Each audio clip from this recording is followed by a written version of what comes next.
much. Thank you. And now we move on to our next speaker. Our next speaker is a young and dynamic otorhinolaryngologist and a rhinoplasty surgeon from Amravati, and also a visiting rhinoplasty surgeon at Seven-Star Hospital, Nagpur, and so many other cities like Aurangabad and Surat and Nanded. He's one of the founder, directors, and founder secretary of ARSI, that is Association of Rhinoplasty Surgeons in India. He has been honored by the first Wolfgang Gubisch Gold Medal, the Rhinoplasty Surgeon of India, by the world leader in rhinoplasty, Dr. Gubisch himself. And that is not all. He has also received the prestigious RAF Cooper Award and AR Bhide Award and many other awards for his original work in rhinoplasty. He has performed more than 1,000 rhinoplasty surgeries and is invited as an operating faculty all over, I should say, even regional, national, and international conferences. So, in short, I could say that he is so much in demand that we can call him the most wanted ENT surgeon of Amravati. So, over to you, Dr. Kshitij. And his topic today is also one of the most useful and very interesting topics, that is aesthetic rhinoplasty. Thank you, madam, for the wonderful introduction. Am I audible properly? Yes, sir, you are audible, sir. Okay. Thank you for the wonderful introduction. And at the outset, I must thank Team IMA and Dr. Vikram Deshmukh for considering me for this talk on this platform. So let's start with our talk today. So I'll share my screen right now.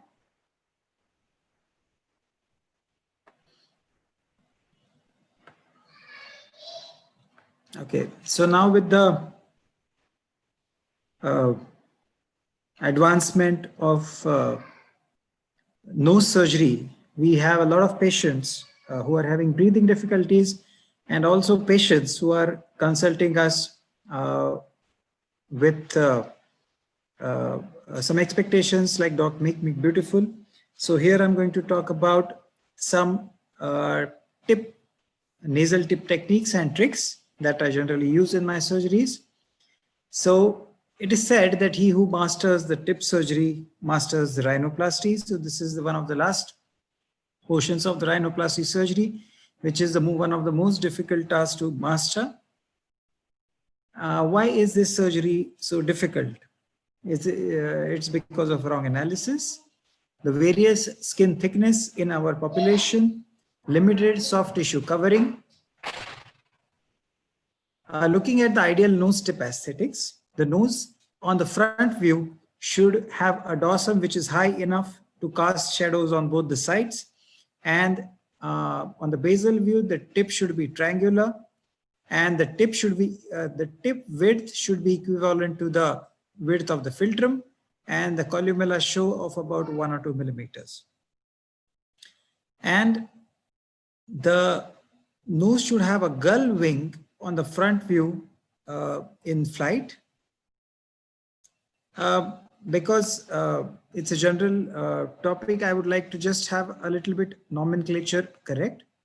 So this portion in front of the eyebrows is called as radix area, then is the rhinion, then is the supratip area, then the supratip lobule, tip lobule, infratip lobule, columella, this is the nasal ala and ala rim. We can skip that. Now, the tip can be compared to a tripod. It has a tripod having 3 legs. So by altering the length and the height of one of the 3 legs, 1 or 2 of the 3 legs, you can alter the height and the positioning of the nasal tip.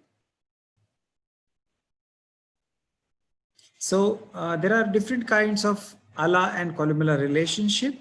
So on the lateral view, when you draw a line like this, the vertical line, it should be divided into equal halves. So now if one of it is less, then it is called as a retracted ala. Otherwise, there can be a combination of these two things. There can be a hanging columella, there can be a combination of retracted ala, and there can be combination of any of these things. So in our country, as we all know, the regional variation is, there's a lot of regional variations in different parts of India. As we all know that in northern India, we have long noses. In southern India, we have generally short noses. The northeast noses are different, and even the western populations have different kind of noses and the skin structure. But we all have our heroes, and all of us would like to look like our heroes. So all of them have a good characteristic of the noses we should consider. But when we consider broadly, the North Indian noses are long noses and the South Indian noses are generally short noses. So these can be compared to Caucasian type of noses and non-Caucasian type of noses. So the Caucasian type of noses, they generally have long cartilages and a thin skin and very less amount of fibrofatty tissue, as opposed to the South Indian noses. They have weak cartilages, thick skin, and a lot of fibrofatty tissue. So the North Indian noses generally require only tip sutures, and the South Indian noses generally require about tip grafts. So in North India, the tip light reflex generally show about 2 tip reflexes, as opposed to the South Indian skin, they generally have only 1 light reflex. So it is called as a bi-tip, and the South Indian noses, they generally have a monotip kind of an appearance. Looking at the ideal nose tip aesthetics, we generally have a nasolabial angle of about 95 degree in 95 to 100 degrees in females, and in males it is about 90 to 85 degrees. So let's consider some tip sutures. So at the end of the surgery, we would like to have this tip diamond. So it has 2 tip defining points. This point is a columellar lobular angle, which gives you a columellar break point, and the point above that is generally a supratip break point. So to reduce the bulk of the supratip area, we generally just do cephalic trimming of the lateral crust. So cephalic trimming means you remove this part of the cartilage, the upper part of the cartilage, which makes the bulk, and this considerably reduces the tip width.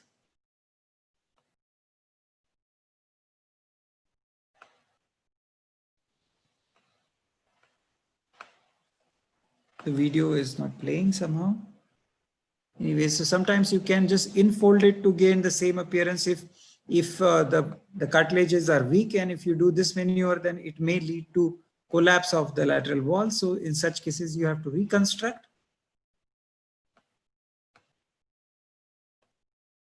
The video is not playing somehow. Columellar strut, to give a good projection. Projection is when your nose points out of your face. To give a good projection, you may insert a strut like this, and this gives you a good tip projection. And then the sutures, tip sutures. So after doing this maneuvers, you have to, you may take tip sutures to actually narrow down the tip. So these tip sutures are taken to narrow down the tip.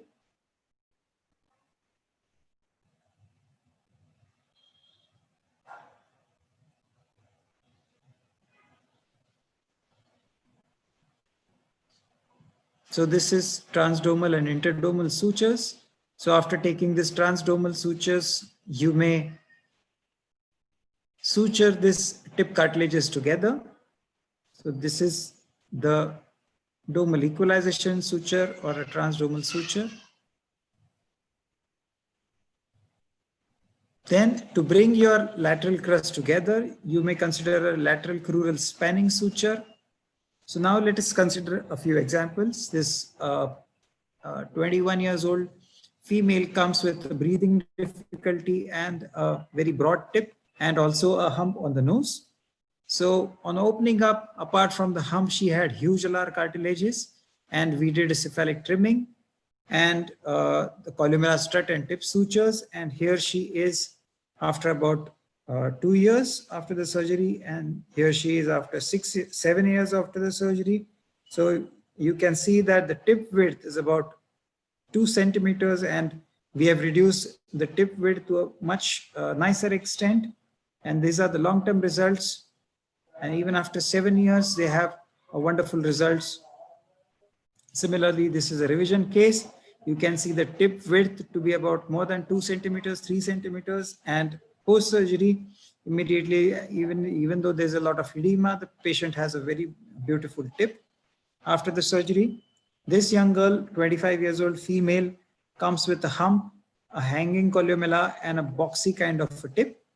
So we did a tongue in groove technique for this patient. So because to treat the hanging columella, so this is a setback of the columella. So you have to anchor the medial crus to the caudal septum. And this gives you, this is the treatment for a hanging columella.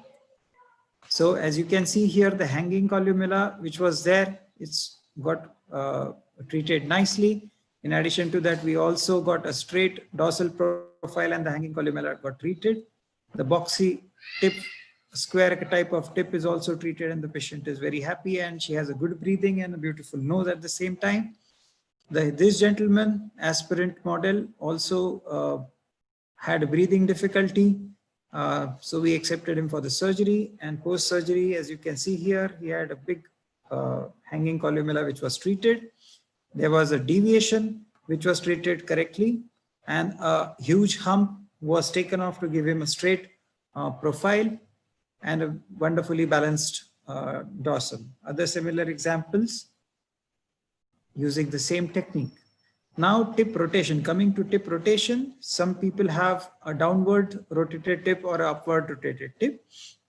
So again, remembering the Anderson's tripod principle, we may shorten or lengthen the one of the legs of the tripod to alter the angle of the tip. As you can see here, this patient had a very droopy tip, and this nasolabial angle was about 45 degrees. So we did a tip rotation suture or a tip suspension suture in this case. So for this, we pass a needle through the columella, and a suture material is fed through this needle. The needle is withdrawn.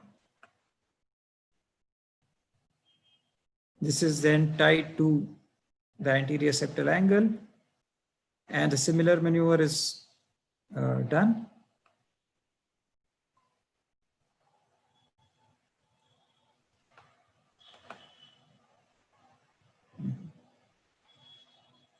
Okay, there seems to be a problem.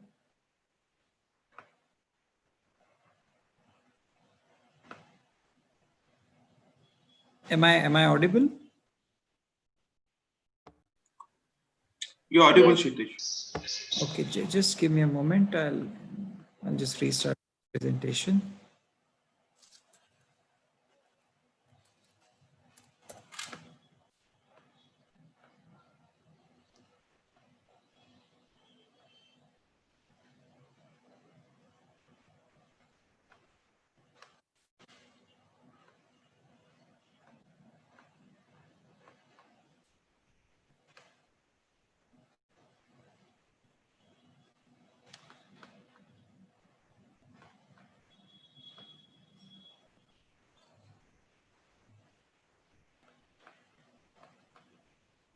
Okay, I'll share my screen again.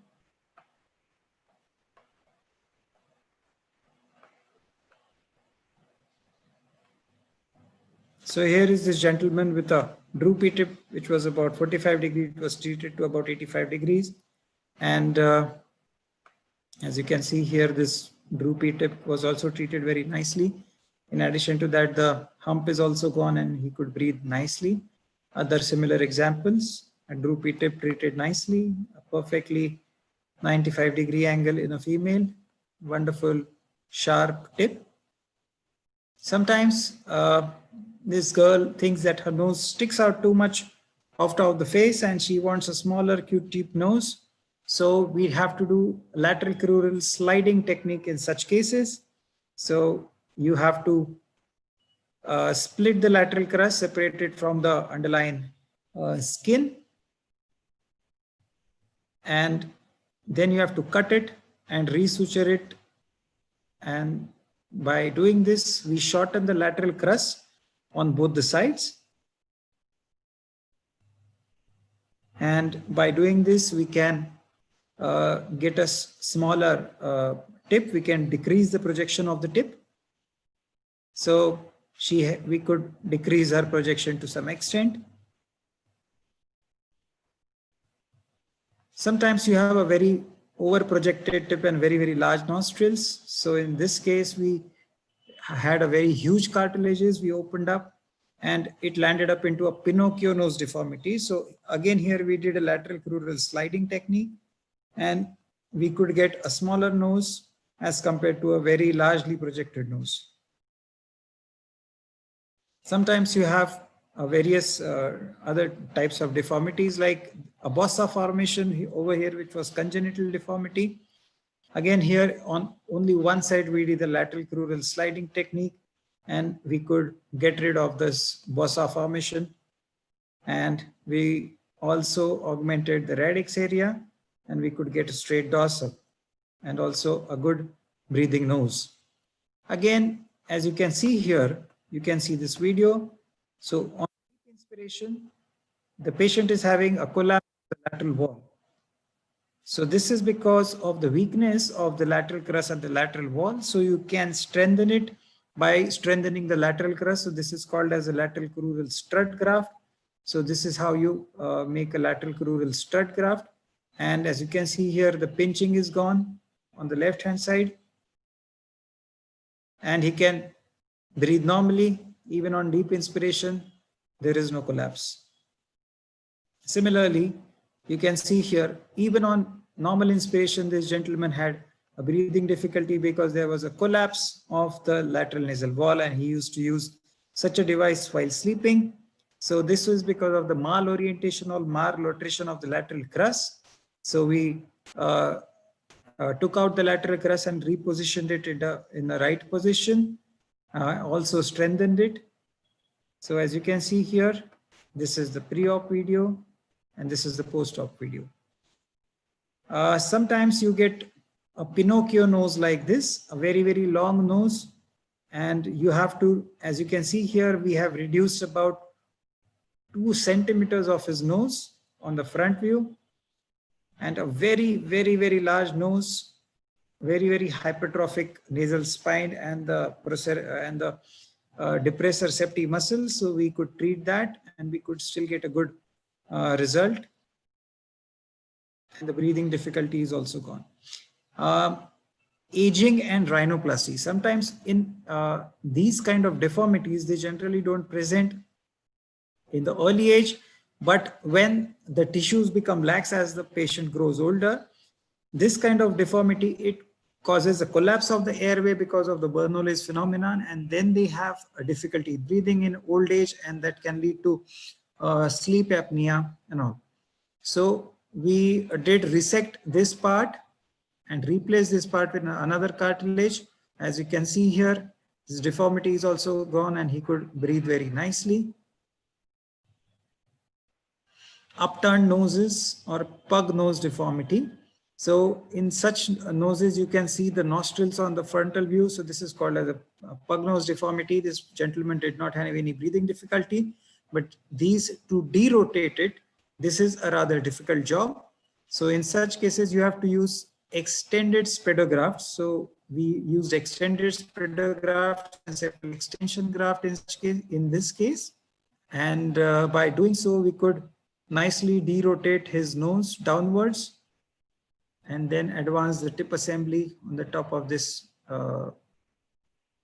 cartilages. As you can see here, we could he got a good, nice looking nose even without any graft material or without any augmentation. All of it comes from the posterior part of the septum, which is present in everybody's nose. So with this, I thank you all for a very patient listening, and I thank the organizers and the team IMA and Dr. Vikram for considering me for this talk. Thank you very much. Thank you so much, Dr. Kshitij. It was a superb talk. It was really so nice. You told us about the recent advances and the various techniques of rhinoplasty. And now we have a hope that our nose also will be a beautiful